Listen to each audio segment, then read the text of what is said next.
Ndio unaenda kazini baba? Naenda kazini, muda wa kazini. Ngoja tu sisi ambao hatujasoma tukapambane kwanza. Ukapambane? Hangaike na dunia, ndio. Vipi, umeshakamua? Ndio, nimeshakamua. Pata kiasi gani? Lita 7. Sasa hela ya siku ya leo, hela jana nimepata hela. Umpata hela? Aha. Afu jana umechelewa kurudi. Mavondo, jana umechelewa kurudi. Nasema kweli, jana kweli nimechukia. Uongo mbaya, umenikwaza. Umechelewa kurudi, yani mimi hadi nimejisikia vibaya. Ulikuwa wapi? Jana bwana, nilipata appointment. Appointment? Nilipata appointment. Kuna DC mmoja akasema, Mavondo, napita Makambako. Ngoja tuonane tupate dinner pamoja tuweze kuongea mambo ya kiume. DC wa kike wa kiume? Wa kiume. Wa kiume? DC ndo nini? DC? Kwa hiyo leo maana ya DC? Uliza DC ndo nini? DC ni watu hao wanyalaka hawa. Wanyalaka? Nyalaka za serikali. Nyalaka hawa. Akasema bwana tukutane tupate dinner. Kwa hiyo nisamee sana, jana ni kweli nilichelewa kurudi, lakini haikuwa dhamira yangu. Sema sasa haukuniambia kama mzako nina appointment hivi na nini? Ilikuwa ghafla.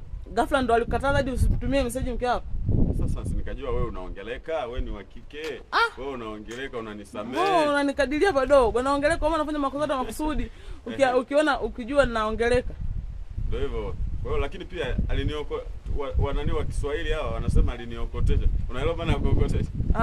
Yaani alinipa kahela. Alikupa kahela? Shinga. Alinipa kama 35 na ya nauli 2000, kwa kama 37. Jamani, kwa maana DC nyalaka kabisa hapa nakupatia 37. Umeanza. Haya basi, mdomo koma. 37. Hiyo ni introduction. Sababu hili nina mawasiliano naye, na namba yake. Utaendelea kuokota mengi. Wanasema line, nina line yake. Kwa hiyo jana nilichelewa kama saa 4 nilifika hapa. Lakini kwa sababu sikuwa kwenye sehemu mbaya au kwenye starehe au nini. Hapana, nilikuwa nimekutana na DC, tukapata dinner. Umeona ugali sijala? Nimeona, ndio maana nimeona chakula ujala nikajua yenyewe. Ulikuwa wapi ambapo umeshiba hadi kushiba? Nilikula vizuri na nilipofika wewe umelala nikalala. Kwa hiyo uliona usichafue tumbo. Jana bwana ilikuwa samaki wa kuchoma.